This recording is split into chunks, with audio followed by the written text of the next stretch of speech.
por que será que a gente se compara tanto o tempo todo? Bem-vindos a mais um Luizato Responde, onde vocês me mandam a pergunta e a gente conversa aqui sobre. E a pergunta de hoje é a seguinte: Malu, como parar de se comparar com os outros? Eu sei que eu não deveria, mas eu não consigo evitar e isso me deixa sempre nervosa porque eu me sinto insuficiente o tempo todo. Se você já se sentiu para trás quando você está observando outras pessoas, que você já se sentiu insuficiente, incapaz, fica calmo porque isso é meio que um instinto natural do nosso cérebro. É muito mais normal do que a gente imagina. As pessoas só não falam, mas todo mundo o tempo todo tá sempre se comparando. Só que existem formas mais saudáveis de fazer essa comparação para a gente não se auto-sabotar, se autodestruir.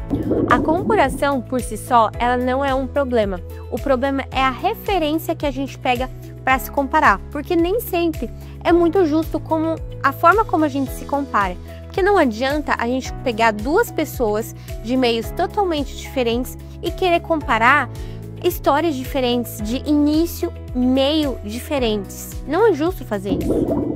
O nosso cérebro usa o mecanismo da comparação para saber o que a gente precisa melhorar na nossa vida, o que está dando certo, o que está dando errado. Só que o problema, como eu disse para vocês, é a referência com que a gente utiliza desse mecanismo. Se você só se compara com pessoas que já têm anos de experiência, por exemplo, na carreira, não é justo isso com você. É a mesma coisa de você querer comparar pessoas com recursos diferentes. Não tem como, a conta simplesmente não fecha. E isso também é injusto com você e com a outra pessoa. Mas por que, Malu?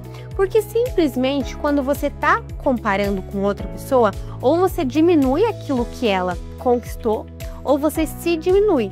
Geralmente a gente sempre se diminui, né? Falando, não, mas o outro consegue tudo isso, não sei o quê. Mas se fosse ao contrário, você estaria rebaixando todas as conquistas dessas pessoas, sendo que elas também devem ter batalhado muito para chegarem onde elas estão. Os maiores erros da comparação também é que a gente se coloca em níveis diferentes. Muitas vezes as pessoas já passaram por processos que a gente ainda não passou. E isso não é justo. É como se você estivesse querendo comparar o capítulo 2 da sua vida com o capítulo 20 de outra pessoa. Só que o nosso cérebro ele ignora isso. E por isso que a gente sempre se sente insuficiente o tempo todo, principalmente com o avanço das redes sociais, em que a gente só vê o resultado final e a gente não vê os capítulos sendo construídos dia após dia pelas pessoas. Talvez o grande problema da comparação é que a gente quer ficar olhando muito para os lados o tempo todo. E sabe? Não tem como. É insustentável a gente ficar olhando para a vida das pessoas o tempo inteiro, querendo ter a vida delas, querendo ter as conquistas delas.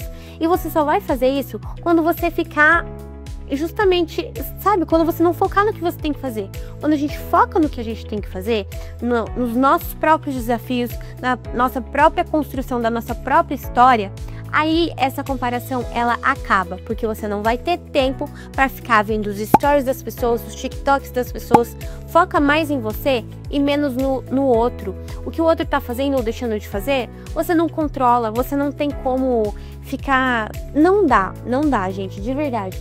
Isso é uma coisa que eu tenho mudado muito da minha vida ultimamente, que é parar de querer ficar avaliando o que os outros estão fazendo, porque isso só vai fazer mal pra mim mesmo. Então por que continuar? Sabe? É aquilo que eu falei. Ao invés de focar no que os outros estão fazendo, foque no que você pode fazer. Porque aí não vai sobrar tempo pra você ficar ruminando ideias e mais ideias do quanto você é insuficiente, do quanto o outro faz mais do que você. Só foca no seu, foca no que você pode controlar. É algo que eu sempre venho falando pra vocês aqui. Usem o estoicismo, a filosofia do estoicismo para guiar a vida de vocês. Foca no que controla. O que o outro faz ou deixa de fazer, deixa de lado. Você não pode fazer nada mesmo. A solução para a comparação é, primeiro, focar em si mesmo. A segunda é ter boas referências, então referências justas, porque a gente precisa lembrar que nem todo mundo tem os mesmos recursos que a gente, a mesma história do que a gente, e não é justo. Compare-se com quem você foi ontem e não com quem é hoje, sabe? Será sempre quando você pensar em se comparar com alguém, pensa, mas será que eu tô melhor do que quem eu fui ontem, do que quem eu fui há 6 meses? Isso sim é uma comparação justa de ser feita, porque o seu parâmetro é a sua própria história. E isso tá tudo bem, isso é uma maneira saudável de se comparar. Uma outra maneira também muito saudável de a gente se comparar é se perguntar, beleza, aquela pessoa ali tá melhor do que eu, mas o que eu posso aprender com ela? O que será que ela faz de tão bom assim que eu posso tentar atribuir na minha vida? Porque se comparar não precisa também ser um fardo super pesado, uma coisa super ruim. Você pode olhar para ela com olhos de aprendiz, do tipo, como que eu posso fazer como ela faz? Sabe, tentar trazer um pouco mais de leveza para esse processo. E lembre-se que ninguém tem um caminho igual, ninguém tem uma história idêntica à sua. Por isso é tão importante você se comparar só com quem você já foi antes e não com quem é hoje. Você não precisa parar de se comparar.